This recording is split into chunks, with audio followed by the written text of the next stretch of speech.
Did Biden do news conferences like this, Peter? I don't think No. so. He was never standing next to somebody who looked like they were about to be shot out of a cannon. Kid Rock made an appearance in the Oval Office so egregious that even Fox News' Steve Doocy is giving him shit. For some reason, Kid Rock, aka the bad guy from Joe Dirt, hasn't taken the hint yet and just gone away. Nobody wants you in this town. Nobody wants you around, period. But unfortunately, he is around, and he's in the Oval Office looking like President Camacho from Idiocracy. I thought these people were obsessed with respecting the Oval Office and wearing a suit, but it turns out it's okay if you look like the head rodeo clown. Why don't you wear a suit? But we all know that Trump loves to get hot air blown up his ass, and Kid Rock is especially good at blowing. 100%. Me and Dana both said there's never been that's ever met the president in any scenario that's walked away without saying like, wow, what a great guy. He's so funny, so engaging. He's so smart.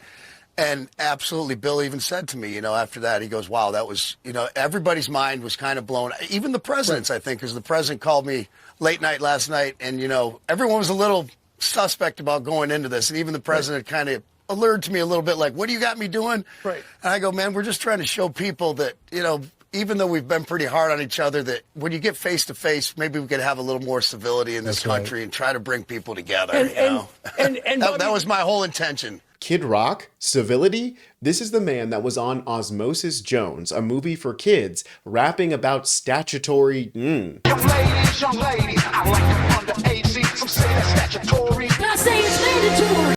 What? Young ladies, I like them underage, see. This man is a certified PDF file, copy, paste, send directly to the FBI, please. But we all know the kind of flocks that Donald Trump likes to move in. How do you know this? That was close to straight. And when one of his predator friends needs a favor, of course Donald Trump makes a big to-do about it, doing a private signing of an executive order, seemingly specifically because Kid Rock asked him to. Speed. I know you put, I want to make sure Alina Habba gets her credit too, because I know she worked very hard on this, but thank you for making this happen so quick. Anyone who's bought a concert ticket in the last decade, maybe 20 years, no matter what your politics are, knows it is a conundrum. You buy a ticket for $100, by the time you check out, it's $170. You don't know what you can charge for it, but more importantly, these bots. They come in to get all the good tickets to your favorite shows you want to go to, and then they're relisted immediately for sometimes a 400% or 500% markup. And the artists don't see any of that money. And, ultimately, I think this is a great first step. I would love down the road if there would be some legislation that we could actually put a cap on the resale of tickets. And I'm a capitalist and a deregulation guy, but they've tried this in some places in Europe, and it seems to be the only thing that's us as artists be able to get the tickets into the hands of the fans at the prices we set. I'll be the first one to say, and I know the president doesn't like when I say this, but I'm a little overpaid right now.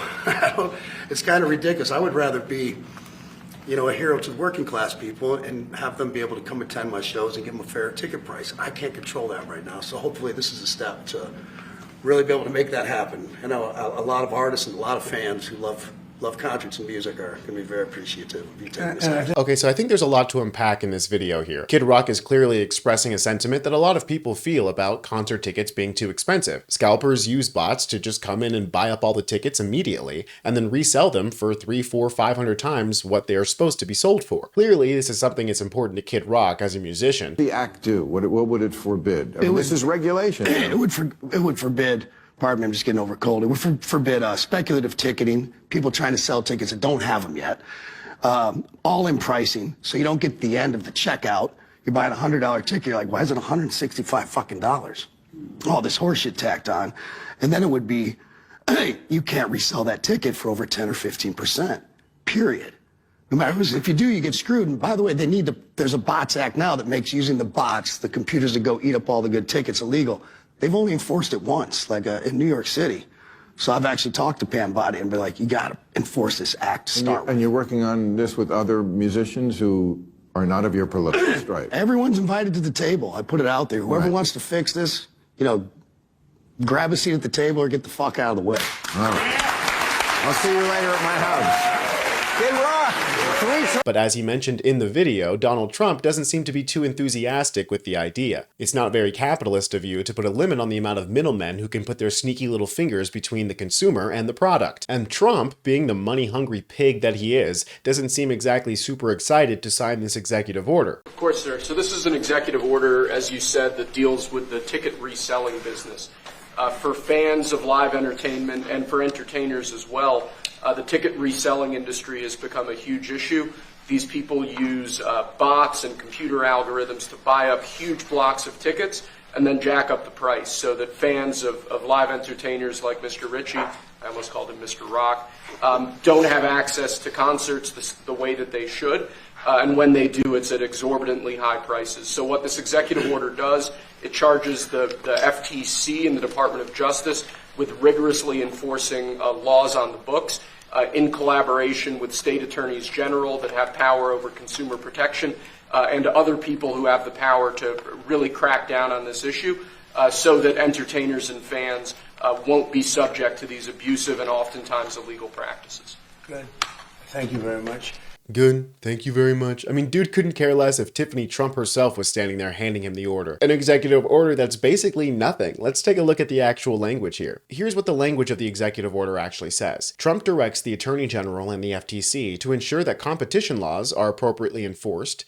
He directs the FTC to rigorously enforce the Better Online Ticket Sales or BOTS Act and collaborate with the state attorney generals or state consumer protection officers on enforcement of the BOTS Act. He tells the FTC to take appropriate action, including proposing regulations if necessary to ensure price transparency at all stages of the ticket purchasing process, including in the secondary ticketing market. Directs the FTC to evaluate and, if appropriate, take enforcement action to prevent unfair, deceptive, and anti-competitive conduct. Directs the Secretary of the Treasury and Attorney General to ensure, as appropriate, that ticket scalpers are operating in full compliance with IRS code and other applicable laws. The Secretary of Treasury, the Attorney General, and the Chairman of the FTC have 180 days to submit a report to the OMB and Economic Policy President describing what actions they have taken to implement this order. The report shall also identify any recommendations for regulations or legislation necessary to protect consumers with respect to the live concert and entertainment industry. Now that sounds like a lot of good things as a person who consumes live music, but the BOTS Act has been implemented since 2016 and has been largely ineffective. There's lots of loopholes, including the fact that ticketing companies aren't required to report any suspected bot activity. On top of that,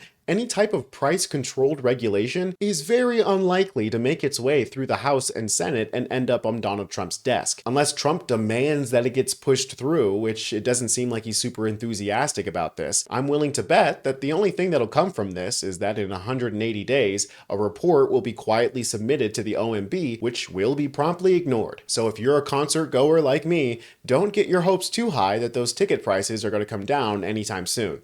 I'm Tony Hinderman with Really American, and I'll catch you next time.